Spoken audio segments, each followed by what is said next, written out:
Nilikuwa nauliza njia ya kwenda Dar es Salaam. Njia kwenda wapi? Dar es Salaam, naenda kuangalia mechi Simba, Azam na Man U. Wewe jamaa. Yaani mechi ya Simba na Azam na Man U. Wewe ni shabiki wa timu gani? Zote.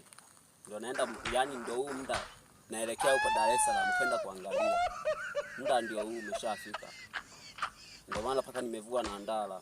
Muda ndio huu. Nimeona ndala zitanichelewesha, nimeona nivue. Tembea kwa miguu ili niwahi kufika. Jamaa unajielewa kweli wewe? Ndio bro, najielewa. Na akili zangu timamu. Wewe, unajua hapa ni wapi? Hapana bro, sipajui, labda unielekeze. Hapo ni mkoa wa Kagera. Sasa nashangaa unasema unaenda Dar es Salaam, au upo kwa miguu? Ayuanda. Hivyo ni punguani. Akili zako azimo kidogo, si ndio? Poa, sikia nikwambie sawa. Kwanza unanipotezea muda. Naenda zangu Dar es Salaam kuangalia mechi. Oh no.